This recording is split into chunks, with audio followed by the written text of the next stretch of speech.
अक्टूबर 2021 variant 12 question number 4। हमने इसके 3 questions कर लिए थे, question number 1, question number 2 and question number 3। And आज हमें करना है क्वेश्चन नंबर 4। और क्वेश्चन करते वक्त मुझे, वैसे खैर बहुत दफ़ा बोल चुका हूँ, लेकिन जब भी हम क्वेश्चन रीड कर रहे होंगे या जब भी हम केस रीड कर रहे होंगे, we have to feel like that this whatever business this is given, it's a real life business. सही है, आप इसको एज अ रियल, वैसे होता नहीं है, होता ये फिक्शन बेस्ड है, लेकिन हमें इसको अज्यूम या विजुअलाइज ऐसे करना होता है कि it's a real life business. और हम एग्जाम में कौन होते हैं, हमारा रोल क्या होता है, किसी को याद है? मतलब हमारा एग्जाम में रोल क्या होता है, व्हाट? ठीक है, हम स्टूडेंट हैं, ऑब्वियसली स्टूडेंट एग्जाम दे रहे हैं, लेकिन हमें सोचना ऐसे होता है कि हम एक बिजनेस एडवाइजर हैं। सही है, क्या है? Business adviser. बिजनेस एडवाइजर कौन होता है? जिसके पास बहुत सारे, जैसे बहुत प्रैक्टिकली बताऊं, कि जैसे अगर मेरा भी कोई बिजनेस होगा और मुझे उससे रिलेटेड कोई एडवाइस चाहिए होगी, किसी भी बिजनेस से रिलेटेड एडवाइस अगर चाहिए होती है, तो you go to a business advisor. जैसे जैसे अगर तबीयत खराब होती है तो हम किसके पास जाते हैं? डॉक्टर के पास जाते हैं ना। तो फिर डॉक्टर क्या करता है? डॉक्टर आपका चेकअप करता है, डॉक्टर जो है वो आपको फिर आपका टेम्परेचर चेक करता है, फिर टॉर्च वॉर्च के साथ कुछ करता है, ऐसे होता है ना। तो फिर उसके बाद वो आपकी कंडीशन को एनालाइज करने के बाद आपकी कंडीशन के हिसाब से फिर आपको मेडिसिन प्रिस्क्राइब करता है। समझ आ रहा है? तो इसी तरह बिजनेस एडवाइजर, वो समझो कि डॉक्टर होता है, और कोई ना कोई जो बिजनेस हमें एग्जाम में दिया हुआ होगा, समझो हमारा क्लाइंट होगा, समझो हमारा पेशेंट होगा, यूं समझ लो।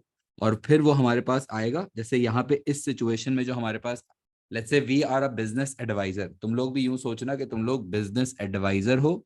तुम्हारे पास कोई ना कोई क्लाइंट आया है जीसीएफ के नाम से, और वो तुम्हें अपनी स्टोरी सुनाएगा। वो तुम्हें अपनी स्टोरी सुनाने के बाद कुछ तुमसे क्वेश्चंस पूछेगा, और फिर तुम्हें उसको जवाब देना है। You think in that direction, so that that will actually help you to write a more specific and a more या हायर क्वालिटी आंसर। सही है, समझ आए? एडवाइजर किसी भी रोल में हो सकता है, टीचर हो सकता है कुछ, लेकिन हम यहाँ पे हम कौन से रोल की बात करें? बिजनेस एडवाइजर की बात करें। डन, स्टार्ट करूँ ना?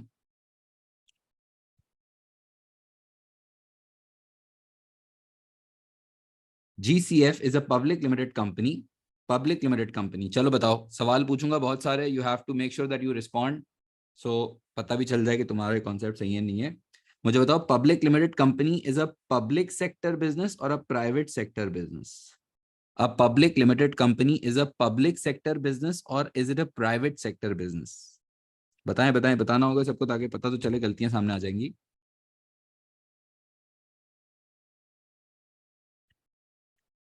प्राइवेट सेक्टर क्या होता है? Private sector businesses are all those businesses which are owned and controlled by private individual, जिसमें गवर्नमेंट की कोई इंटरफेरेंस नहीं होती।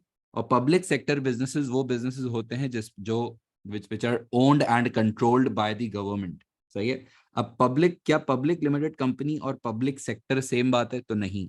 क्या पब्लिक लिमिटेड कंपनी और प्राइवेट सेक्टर सेम बात है? तो बिल्कुल भी नहीं। पब्लिक लिमिटेड कंपनीज वो कंपनीज होती हैं जो अपने आप को स्टॉक एक्सचेंज में लिस्ट करवाती हैं। वो अपने शेयर्स जनरल ऑडियंस या जनरल पब्लिक को भी सेल कर सकती हैं, but it can be both. No, it can be both. A public limited company can be in the public sector and it can be in the private sector. हो सकता है कि एक पब्लिक लिमिटेड कंपनी जो है वो government की हो, पूरी की पूरी, सारे शेयर्स अगर गवर्नमेंट ओन करता हो, करते हो किसी मुल्क का, तो उसको कहते हैं, जैसे, बल्कि एक सेकंड रुको, मैं तुम लोगों को ना एक सेकंड इसको क्लियर करता हूँ। ये देखो, दिस इज स्टॉक एक्सचेंज। अब ये पाकिस्तान स्टॉक एक्सचेंज, सही है। अब ये वो जगह है जहां पे पब्लिक लिमिटेड कंपनीज अपने आप को लिस्ट करवाती हैं। लिस्ट का वर्ड तो सुना है ना, लिस्ट, ये मैंने दिखाया था क्लास में भी पहले बहुत दफा, लेकिन स्टिल एक दफा देख लो। अ, ये देखो, now these are all the public limited companies. ये मैंने तुम्हारे सामने स्टॉक एक्सचेंज की वेबसाइट सिर्फ चला रहा हूँ, सिर्फ समझाने के लिए। अब इसमें देखो, ये जो सारे बैंक्स तुम्हें नजर आ रहे हैं, बैंक्स, कमर्शियल बैंक्स नजर आ रहे हैं। अब ये सारे नाम तुम लोगों ने कुछ ना कुछ तो नाम सुने हुए होंगे ना। अलाइड बैंक, अस्करी बैंक, बैंक अल हबीब। इसी में अगर मैं देखो नीचे जाता हूँ तो मीजान बैंक, मीजान बैंक नजर आ रहा है, Meezan Bank. Tell me, Meezan bank is a public limited company और a private limited company? Tell me जल्दी बताएं। Meezan bank is a public limited company और a private limited company? It's a public limited company, because public limited company, public, यही तुम्हारे सामने stock exchange है, ये stock exchange में इसका नाम आ रहा है, तो इसका मतलब कि it is a public limited company. सही है। और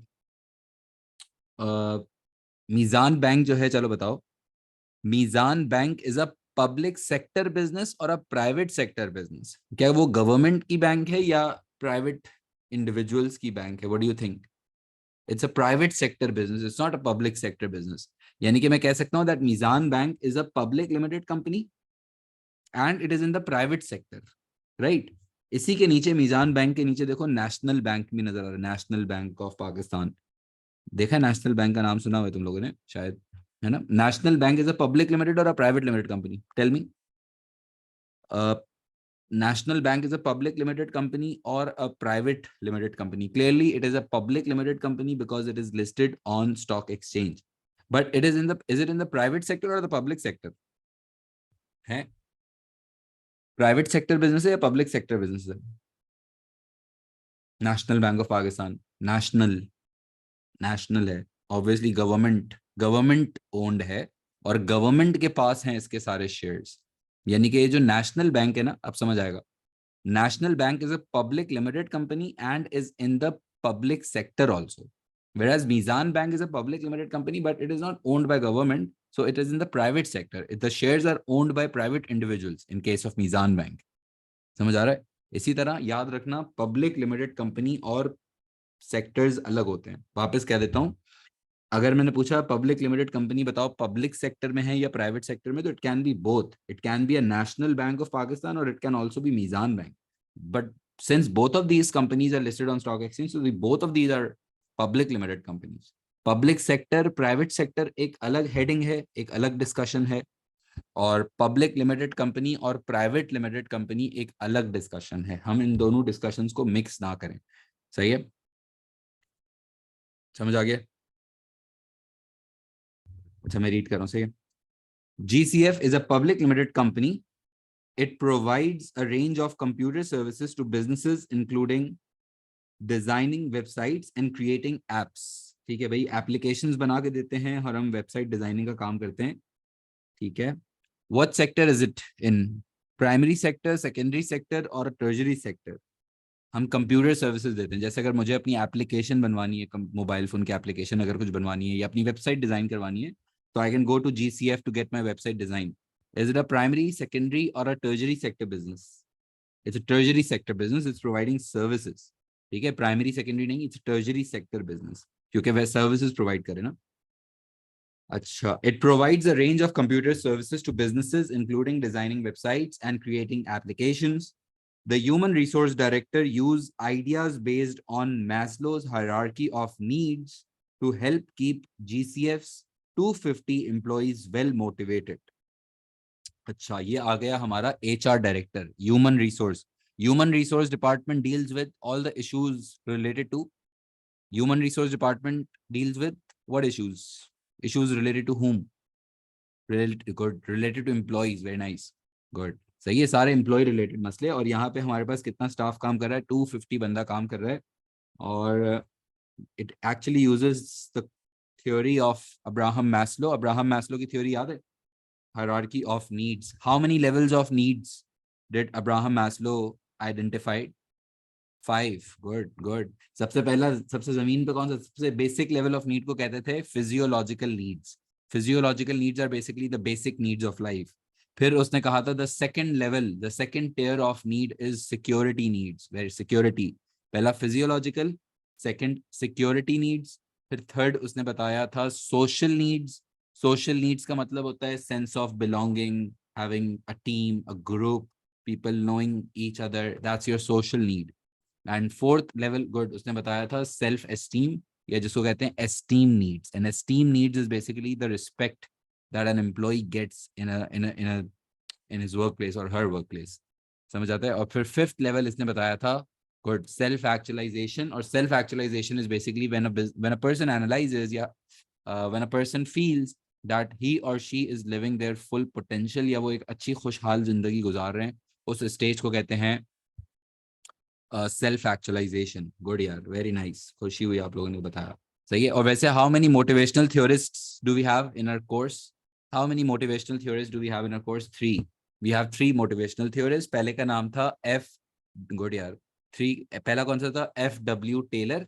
और F.W. टेलर वाज बेसिक, ऐसे ये एक सेकंड मैं बात कर लेता हूँ, रुको सुनो, रट्टा भी लगाया हुआ है मुझे पता है सबने, लेकिन ये जो मोटिवेशनल थ्योरीज होती है ना, सिर्फ इसका कॉन्सेप्ट समझ लो, छोटा सा बहुत, अभी आजकल ये थोड़ा सा इसके नाम बीच में डालने लगा है इसलिए पता होना चाहिए। ये जो मोटिवेशन थ्योरीज है हमारे पास तीन है, ठीक है। एक है F.W. टेलर, एक है अब्राहम मैस्लो और एक है फ्रेडरिक हर्सबर्ग।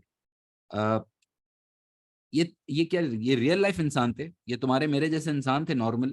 हाँ, हमारे जैसे नॉर्मल इंसान थे, बिल्कुल सही है। बस इन्होंने जो है वो कहीं ना कहीं साइकोलॉजी या कुछ पढ़ा इन्होंने जिंदगी में, बिजनेस अच्छे से, और फिर इन्होंने अपने डिफरेंट आइडियाज दिए। यूं समझ लो कि जैसे तुम भी एक नॉर्मल इंसान हो, मैं भी एक नॉर्मल इंसान हूँ, हमारे भी डिफरेंट आइडियाज हो सकते हैं, बट ये वो तीन इंसान हैं जिन्होंने अपने आइडियाज दिए थे that how to keep the staff motivated in an organization. उन्होंने अपने ओपिनियंस दिए थे, वेरी नाइस। सही है, और हो सकता है कि हम किसी ओपिनियन से अग्री करें और किसी ओपिनियन से डिसअग्री करें, that's completely fine, but according to this syllabus या बिजनेस पढ़ने के लिए हमें इन तीनों इंसानों के आइडियाज या ओपिनियंस पता होने चाहिए कि what opinion did Taylor had, या what opinion did Taylor have, या यूं कह लो कि इसकी थ्योरी का याद है क्या था सीन, टेलर ने किसके ऊपर फोकस किया था मेनली, पैसे के ऊपर ना, मेनली पैसा। इसने कहा था कि मेनली आप जितना ज्यादा एम्प्लॉय को फाइनेंशियली या मॉनेटरी टर्म्स में रिवॉर्ड करोगे, वो उतना ज्यादा अच्छा फील करेगा या करेगी, और वो उतना ज्यादा मेहनत से या उतना ज्यादा मोटिवेशन से काम करना चाहेंगे if you are paying them well. And we can agree with this opinion and we can also disagree with this opinion. क्या पैसों से खुशी मिलती है? या पैसा इंसान को खुशी देता है? कितनी खुशी? सच बताओ, क्या पैसे से खुशी मिलती है? कितनी खुशी मिलती है पैसों से, बताओ। हैं?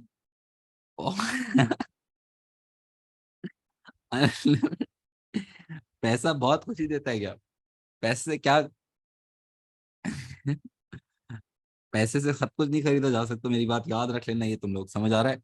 पैसे से बहुत कुछ खरीदा जा सकता है लेकिन सब कुछ नहीं खरीदा जा सकता। अब इसमें भी दो ओपिनियंस हैं। If you don't know, if you don't feel that money can buy happiness then you don't know where to spend it. इस पर हम डिसएग्री भी कर सकते हैं इस स्टेटमेंट से, कि पैसे से ठीक है यार, बहुत ज्यादा इंसान को मोटिवेशन इसलिए भी मिलती है कि वो सिक्योर फील करता है, फाइनेंशियली सिक्योर होता है, उसकी फिर लाइफ की सिक्योरिटी वो इंश्योर कर सकता है, वो मे बी अपने विशेस और अपने स्टैंडर्ड ऑफ लिविंग पे काम कर सकता है। डेफिनेटली पैसा अच्छा मटेरियल नीड्स को पूरा कर सकता है, good word, very nice word. लेकिन फिर ये हम इससे डिसएग्री भी कर सकते हैं कि हाउ एवर फाइनेंशियल मोटिवेशन इंसान के लिए फिर एक स्टेज तक शायद मोटिवेशन फैक्टर रहता है, उसके अलावा फिर वो ग्रोथ, लर्निंग्स, एक्सपीरियंस, रिस्पेक्ट, बहुत सारी और भी चीजें होती हैं, वर्क लाइफ बैलेंस के, क्या वो सिर्फ काम ही करता रहता है पैसों के लिए, या उसको फिर एक फैमिली लाइफ भी इंजॉय करनी है। समझ आ रहा है? तो बेसिकली इसका इस आइडिया को किस बंदे ने दिया था? F.W. Taylor. And the second person was Abraham Maslow. He gave that hierarchy of needs theory in which he the bottom level of his hierarchy was, of his suggestion, of his idea was physiological need। और physiological का मतलब होता है the basic needs of life। क्या basic needs of life इंसान को motivate करती हैं? हाँ बिल्कुल करती हैं, जब तक वो सेटिस्फाई ना हो जाएं फिजियोलॉजिकल नीड्स। तुम्हारी भी फिजियोलॉजिकल नीड्स बेसिकली, जो बात है, लकीली मेरी भी सेटिस्फाइड है और बचपन से सेटिस्फाइड है। We are not on that stage जहाँ पे हमें ये फील आए कि यार पता नहीं घर पे खाना होगा नहीं होगा, ये फीलिंग अगर थी तो फिर मुश्किल है। लेकिन बेसिकली फिजियोलॉजिकल नीड्स उनके लिए मोटिवेशन बातें होती हैं, या उनके लिए मोटिवेशनल फैक्टर होता है जो जिनकी वो नीड सेटिस्फाई नहीं होती। समझ आए? और फिजियोलॉजिकल नीड्स के बाद फिर जो सेकंड लेवल था, सिक्योरिटी नीड्स। सिक्योरिटी नीड्स का मतलब होता है, सिक्योरिटी नीड्स का क्या मतलब होता है, कि उसकी जॉब सिक्योर हो, उसको थोड़ा सर्टेन हो वो, कि यार मुझे पता होना चाहिए कि मेरी आगे नौकरी चलेगी नहीं चलेगी। अगर एक एम्प्लॉय हर वक्त यही डरता रहे कि यार पता नहीं कल को निकाल ना दें यार, तो इसका मतलब है कि उसकी सिक्योरिटी नीड्स सेटिस्फाइड नहीं है। सही है? अभी तुम लोगों की सिक्योरिटी नीड सेटिस्फाइड है? क्या तुम्हारी जिंदगियों में अगर तुमसे अलग अलग अलग पूछा जाए तो बताओ तुम्हारी सिक्योरिटी नीड सेटिस्फाइड है या नहीं है? सेटिस्फाइड है, सेटिस्फाइड है। क्या तुम लोगों को पता है कि अभी तुम्हारे ओ लेवल्स के एग्जाम्स होंगे? हाँ। फिर क्या तुम लोगों को पता है कि ए लेवल्स में अप्लाई करोगे? हाँ। तो ये चीजें पता है ना, यानी कि you know what you are going to do next. And that means के सिक्योरिटी नीड सेटिस्फाइड हैं।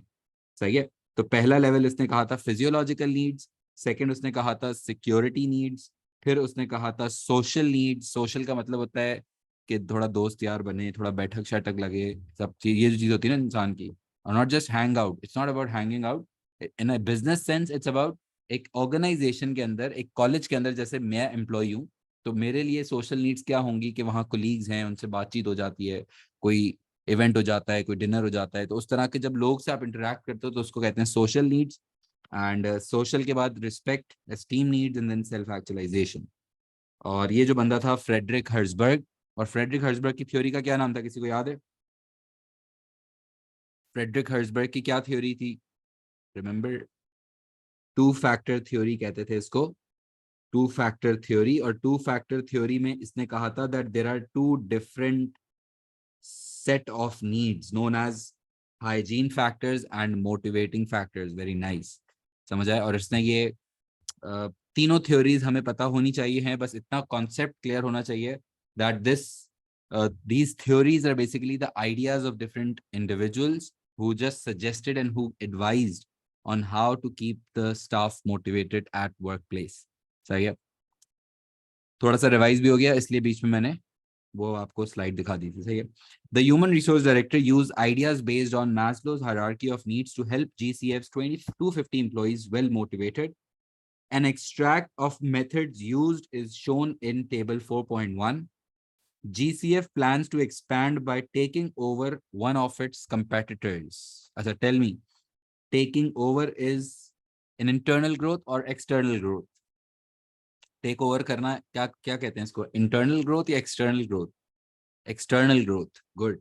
जब हम किसी के साथ मर्जर या टेक ओवर करते हैं तो उसको कहते हैं एक्सटर्नल ग्रोथ। क्या बात है यार, वेरी नाइस।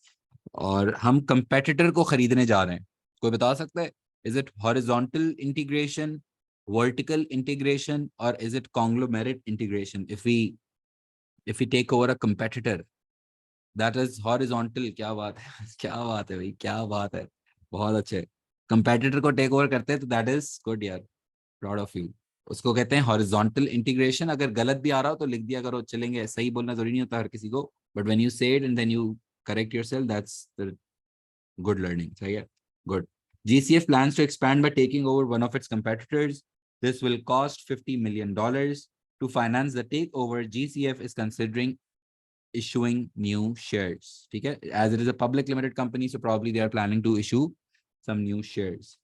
और क्या दिखा रहा है हमें table 4.1? Extract of methods used at GCF to motivate employees. Extract of methods used at GCF to motivate employees.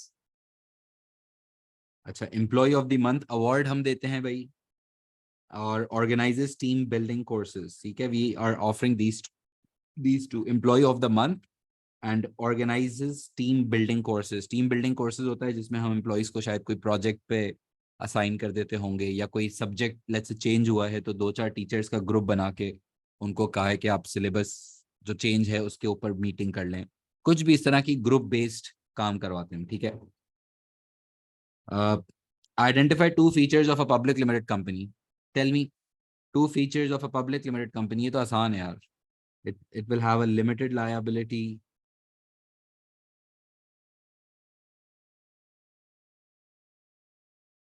और बता दें, सेपरेट लीगल आइडेंटिटी उसी के साथ हो जाएगा। Can issue shares to the general public, it can issue shares to the general public. लिख लो, साथ साथ लिख लो। It can issue shares to the general public as it is listed on stock exchange.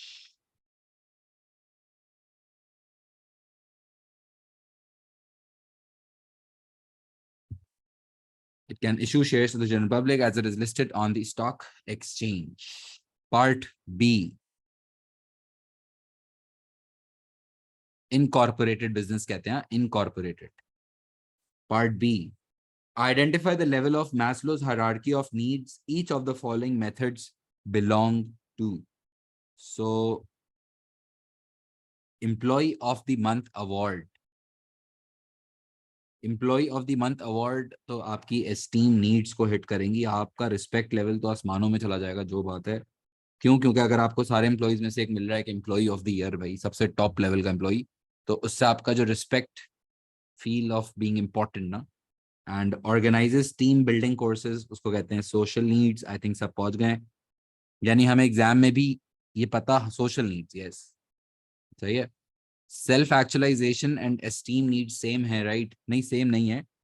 बस समझ लो कि एस्टीम नीड्स को हम कहते हैं respect, and self actualization is basically the feeling कि आप जो जिंदगी जी रहे हो या जो लाइफ आप स्पेंड कर रहे हो, you are happy and you are fulfilling your true potential, that's self actualization. सही है। Part C, outline two advantages to GCF of having well motivated employees. Wow, easy. बताएं। Outline two advantages to GCF of having well motivated employees. What are the benefits of having well motivated employees? Quality work अच्छा होगा और productivity ज्यादा होगी। Output, output वाला point नहीं लिख सकते, बताओ क्यों? आउटपुट वाली बात नहीं लिख सकते।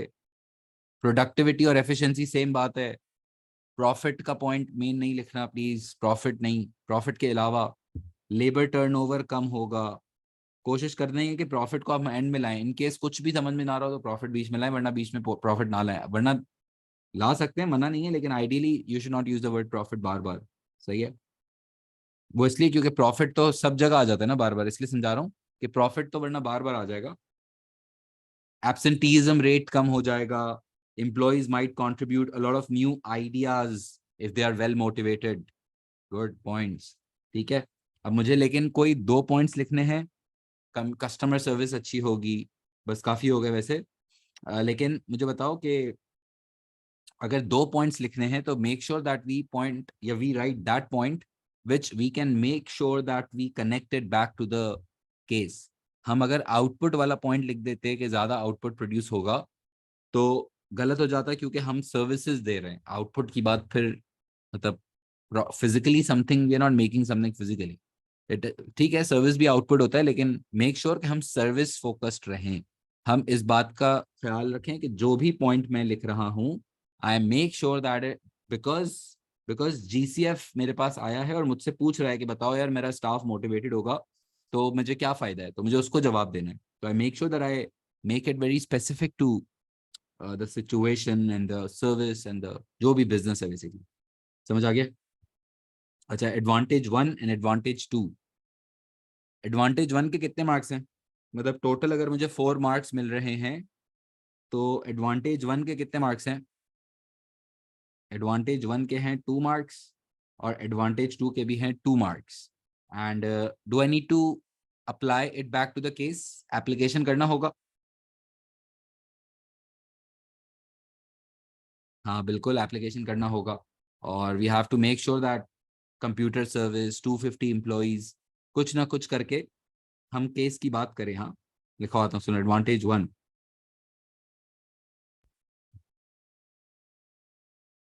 high motivation levels can reduce the absenteeism ratio, yeah, can reduce the absenteeism rate of the 250 employees in GCF. High motivation levels can reduce the absenteeism rate of the 250 employees in GCF. Full stop के बाद this will ensure that high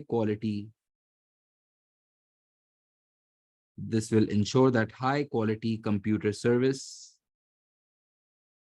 is that high quality customer service is offered to customers, leading to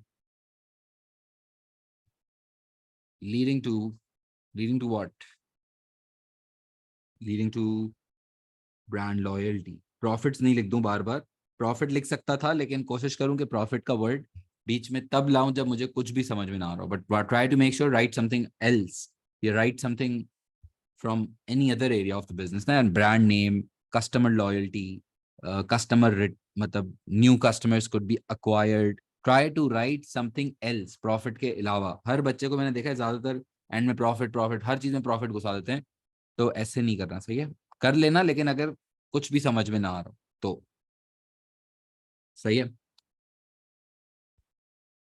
अच्छा, इसमें देखो मैंने दो colour से लिखा हुआ है ना, ये तुमने जो अगर ऑब्जर्व किया तो ये जो है ना ऑरेंजिश टाइप जो कलर है, इससे मैंने किया है ये पॉइंट अपना स्टेट, जिसको हम कहते हैं knowledge.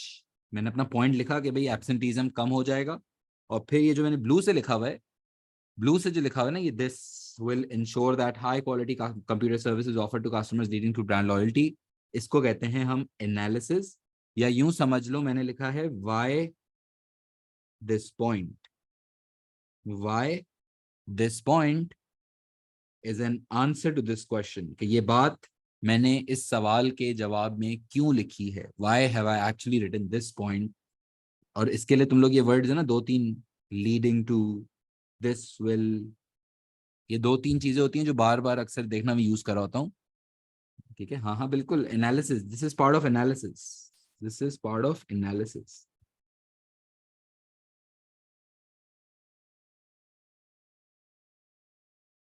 Is it clear?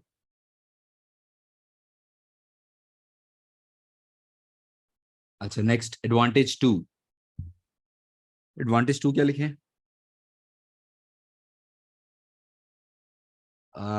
Well motivated staff, well motivated staff might contribute various new ideas. Well motivated staff might contribute various new ideas in the service. Full stop के बाद, अच्छा आइडियाज से क्या फायदा होगा बताओ? अगर स्टाफ आइडियाज देंगे तो क्या होगा उससे? आइडियाज ये भी लिख सकते थे, लेबर टर्नओवर वाला पॉइंट भी बहुत अच्छा है, गुड। वो क्रिएटिवली काम करेंगे वो, और हमारे बिजनेस पे क्या इम्पैक्ट होगा? थोड़ा सा क्रिएटिव हो जाओ तुम लोग भी, बताओ क्या आइडियाज देंगे, क्या आइडियाज देंगे। Be be very specific to the case, what ideas, यहाँ पे एम्प्लॉयज क्या आइडियाज दे सकते हैं, सोचो। एक्सपेंशन से रिलेटेड बात कर सकते हैं कि अभी इन्होंने टेक ओवर किया है तो उसमें आइडियाज एम्प्लॉयज की बहुत काम आएंगे, क्या पॉइंट है। और देखो ना, स्पेसिफिक हो जाओ, new range of computer services, specific. वैसे तो जनरल भी लिख सकता हूँ, लेकिन स्पेसिफिक हो जाऊं तो कितना जबरदस्त हैवी हो जाएगा सीन ना, कि कस्टमर सर्विस कैसे इंप्रूव कर सकते हैं, एप्लीकेशंस के क्या नए डिजाइन, बहुत अच्छा पॉइंट, कि क्या हम नए डिजाइन हैं एप्लीकेशंस में जो ऑफर कर सकते हैं, क्या वेबसाइट्स हैं जिसमें हम व्हाट एआई और what we can just add on into our websites, applications कैसे इंटरैक्टिव बना सकते हैं। देखो कितना हम स्पेसिफिक हो गए। अगर मैं सिर्फ यहाँ पे फुल स्टॉप के बाद लिख दूं कि well motivated staff might contribute various new ideas in the service and these ideas will lead to improved productivity, if I just write it so general, that's not wrong, that's also right. But if I actually write that, लिखो चलो लिखवाता हूँ, as it is a very creative job,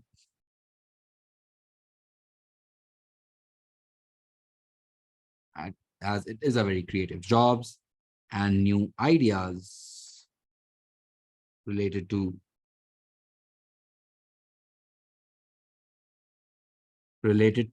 website and app design can help to improve the brand name, can help to reduce, yeah, improve, sorry, help to improve the brand name.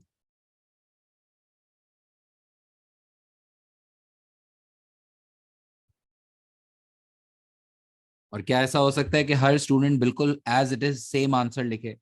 क्या हमें बिल्कुल word to word same answer लिखना होता है? Same बिल्कुल sir, जो आपने point लिखा वो एज इट इज मुझे, नहीं नहीं, ऐसा कुछ भी नहीं होता। एग्जाम सिचुएशन के अंदर तुम्हें अलग अलग, तुम सब हो सकता है अलग अलग आंसर्स लिख रहे हो, हर बंदे का अपना माइंड होता है, अपने हिसाब से वो बंदा आंसर लिखता है। बिजनेस का सीन ही है कि हर बंदा अपने हिसाब से एडवाइस देता है ना, यानी कि अगर एक पेशेंट है वो 3 डिफरेंट डॉक्टर्स के पास जाता है तो उसको 3 डिफरेंट तरीके के ओपिनियंस मिल सकते हैं। इसी तरह एक बिजनेस जो है वो डिफरेंट तुम लोगों के पास आया है तो वो तुम्हारे अलग अलग बात हो सकती है and everyone can still get a very high and a good grade. समझ आए? ये जरूरी नहीं होता कि अगर मैंने ये लिखा और तुमने ये नहीं लिखा तो ग्रेड अच्छा आ जाएगा। समझ आए? द पॉइंट इज कि how well you right it and what quality you give, that's not creativity, quality is the key.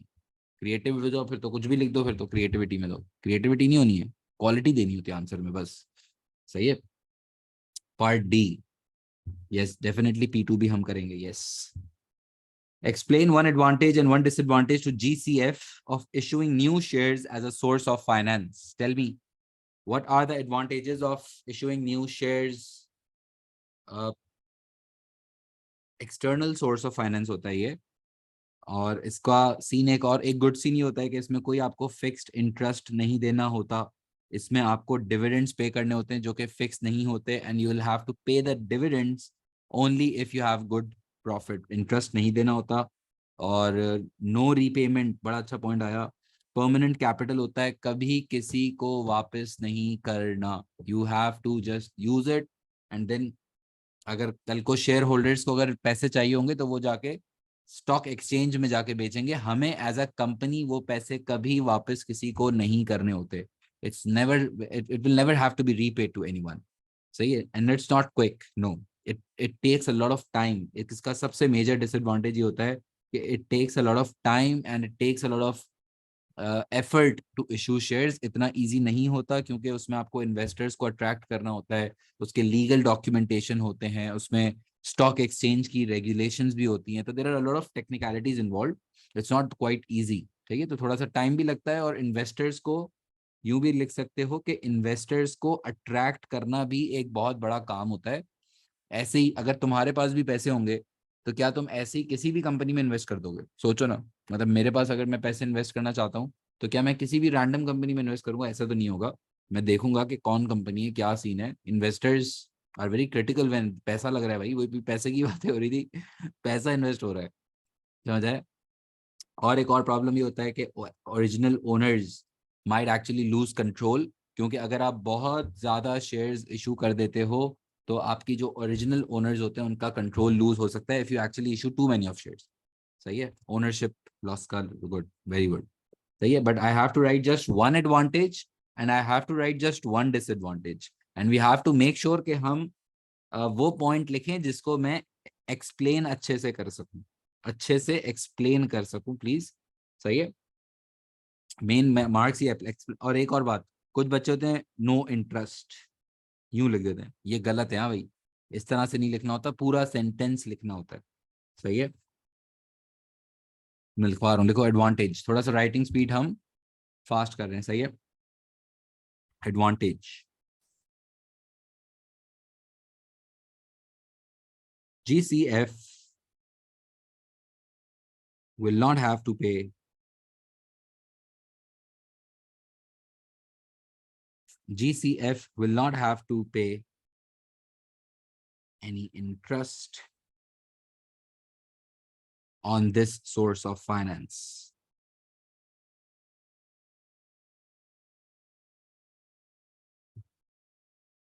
GCF will not have to pay any interest on this source of finance. और explanation लिखो,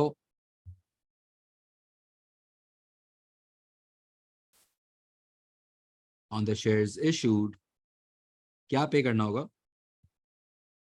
On the shares issued, क्यों interest नहीं पे करना होता? On the shares issued, GCF, बल्कि इसकी application भी तो कर दें, on the shares issued for, कितने का है? 50 मिलियन ना, $50 million लिख के बीच में मैं एप्लीकेशन मार्क्स तो ले लूँ ना। On the shares issued for $50 million, GCF will have to pay,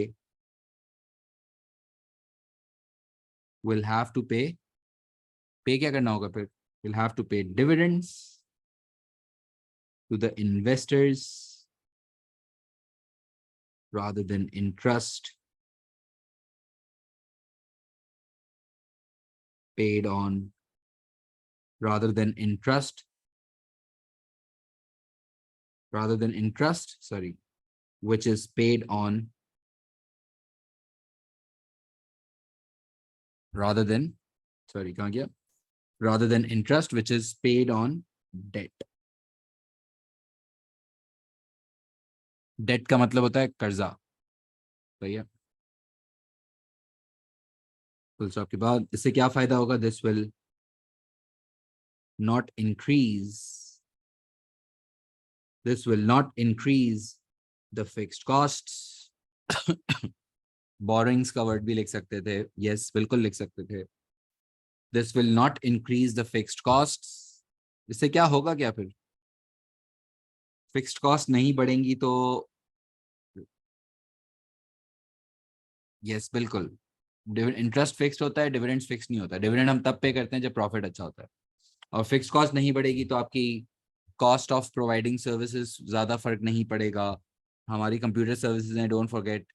सही है. प्रॉफिट्स हम ज्यादा रिटेन कर सकते हैं शायद. रिस्क की तरफ भी लेके जा सकते हो अगर रिस्क का वर्ड तुम्हारे माइंड में आता है, क्योंकि जितनी ज्यादा फिक्स्ड कॉस्ट होगी उतना ज्यादा आपका रिस्क होता है.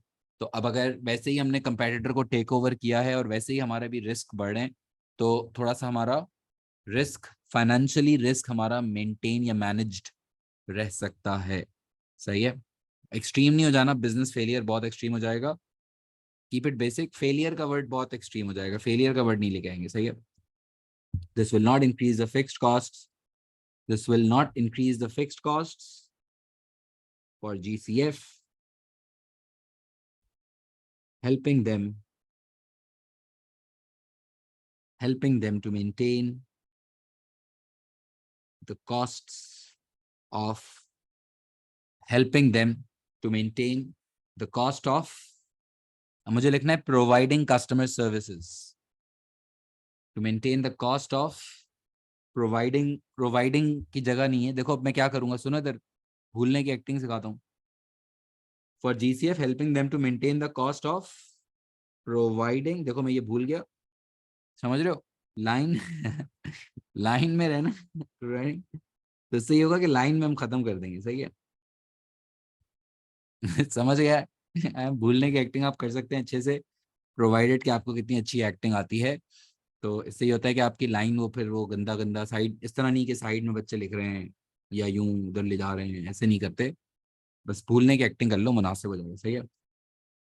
डिसएडवांटेज क्या करें हम?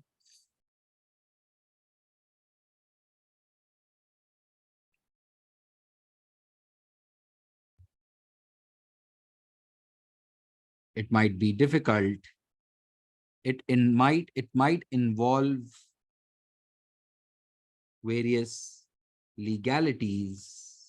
कानूनन बहुत सारी चीजें करनी होती हैं. It might involve various legalities when issuing shares. GCF will have to ensure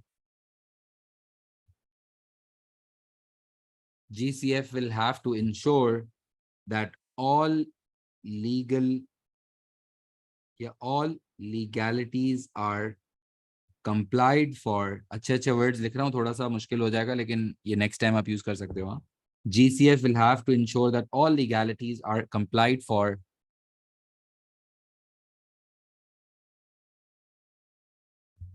All legalities are complied for when issuing shares. This will consume a lot of time to raise finance. तभी कहते हैं bank loan जो है ना वो आपको बहुत जल्दी मिल जाता है. शेयर्स इशू करना में टाइम टेकिंग प्रोसेस होता है. This will consume a lot of time to raise finance for taking over the competitor, and will also increase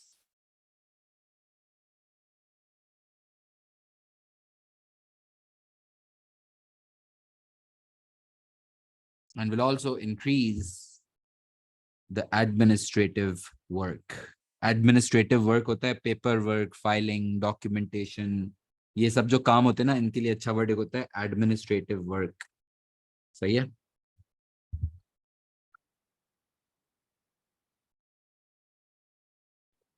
Part E. Do you think the number of employees is the best way to measure the size of a tertiary sector business?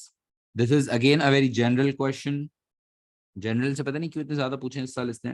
वैसे हमारे पास भी आ सकते हैं लेकिन general, लेकिन इस साल तो बहुत ही सारे आए थे 2021 में. अच्छा, do you think the number of employees is the best way to measure the size of a tertiary sector business? 6 marker है. गुड यार. नो, क्लियरली नो, क्योंकि यार बहुत सारी कंपनीज कैपिटल इंटेंसिव होती हैं. इसका तो खैर हमें कंक्लूजन तो पहले ही मिल गया. ये तो मेरे ख्याल से मुश्किल तो नहीं है वैसे, क्योंकि टर्जरी सेक्टर बिजनेस है. ठीक है, नंबर ऑफ एम्प्लॉइज पे भी हम लिखेंगे, 2 मार्क का तो लिखेंगे, ऐसा भी नहीं है कि बिल्कुल ही नहीं लिखेंगे.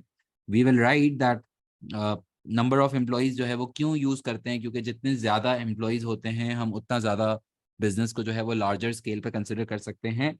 But we can also disagree because there are a lot of businesses who are capital intensive. They are mainly using the equipments and the hardware and the machines. तो फिर उनके लिए शायद फिर ये वाला मेथड सूटेबल नहीं होता. टर्जरी सेक्टर है, मशीनरी का वर्ड सॉरी नहीं लिखूंगा, टर्जरी सेक्टर है इसलिए. सही है. सोच सोच के इक्विपमेंट्स, कंप्यूटर सिस्टम्स, मशीन तो वर्ड मुनासिब नहीं है शायद. ठीक है. और फिर मुझे देना होगा conclusion which will in which I will have to conclude that whether the number of employees is the best way to measure the size और एनी अदर मेथड. ठीक है. हाँ बिल्कुल, टर्जरी सेक्टर में काफी ज्यादा एम्प्लॉइज यूज होते हैं, लेकिन there are lot of tertiary sector businesses जिसमें एम्प्लॉइज कम भी होते हैं. अब जैसे ये जो सारा तुम लोगों ने वो देखा ना, चैट क्या कहते हैं उसको, चैट जीपीटी ना, चैट जीपीटी देखा तुम लोगों ने. अब उसकी वजह से कितनी ज्यादा सर्विस इंडस्ट्रीज में चेंज आ रहा है. कितना सारा काम अब आर्टिफिशियल इंटेलिजेंस कर रहा है. कम इंसानों की जरूरतें कम तो हो रही हैं. Now people are getting more dependent on technology rather than humans even for providing services. ठीक है. तो it entirely depends. Yes, that's the point, right point. It entirely depends on what type of tertiary sector business we are talking about. Are we talking about a school? Are we talking about a hospital? Are we talking about the bank? Are we talking about a computer service business? So basically depend होता है. सही है. लिखवा रहा हूँ, लिखो. लिखवा रहा हूँ, थोड़ी सी स्पीड तेज करूंगा, थोड़ा सा आप भी राइटिंग स्पीड फास्ट करो. सही है. Do you think the number of employees, the number of employees,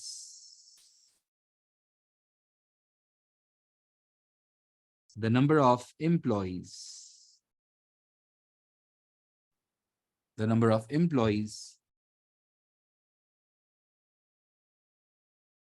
will help to measure the size of, थोड़ा सा writing speed fast पढ़ रहा हूँ. सही है. Will help to measure the size of a business. The number of employees will help to measure the size of a business as higher the number of employees working,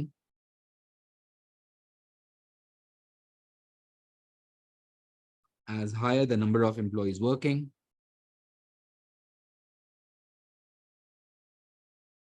larger a business can be considered.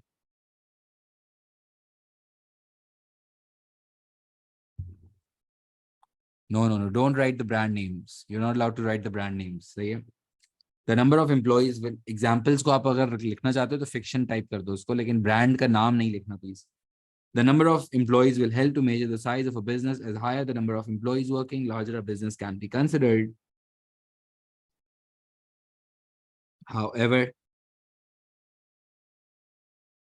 However, some businesses might be capital intensive. However, some businesses might be capital intensive. So it might not be suitable for them. So it might not be suitable. Apart from this, और क्या method use कर सकते हैं? हाँ, examples दे सकते हैं. Online banking, online examples, brand industries लिख सकते हैं, मसला नहीं, ब्रांड नेम नहीं लिख सकते. सही है. Apart from this, value of sales, sales revenue से भी कंपेयर करते हैं ना. वैल्यू ऑफ आउटपुट, टर्जरी में वैल्यू ऑफ आउटपुट से बेहतर I think value of sales हो जाएगा ना. कैपिटल एम्प्लॉयड भी देख सकते हैं, मार्केट शेयर भी देख सकते हैं, कोई भी एक और मेथड लिख देता हूँ. Apart from this, value of cells can also B compared for different businesses when measuring the size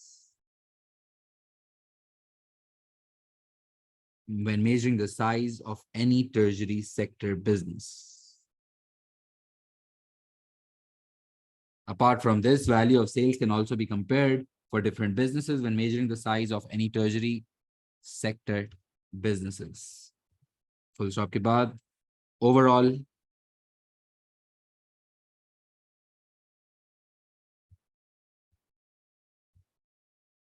I think that number of employees will not be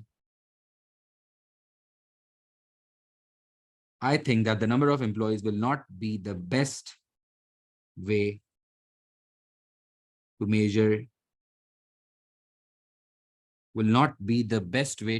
the size of a tertiary sector.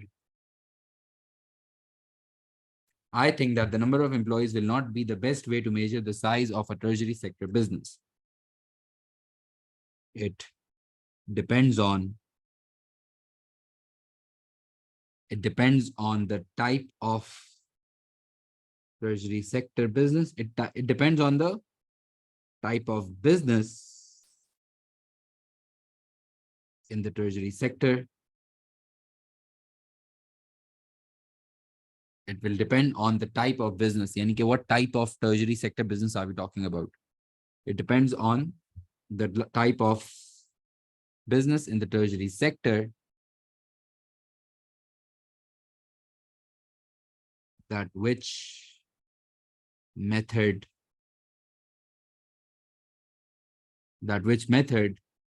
will be the most suitable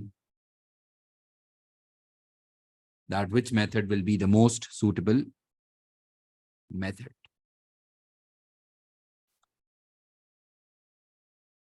समझ आ रहा है? जरूरी नहीं है कि answer as it is हो. मैं आपको एक सैंपल आंसर लिखवा रहा हूँ. हो सकता है कि you right a very different answer, but that's how you right.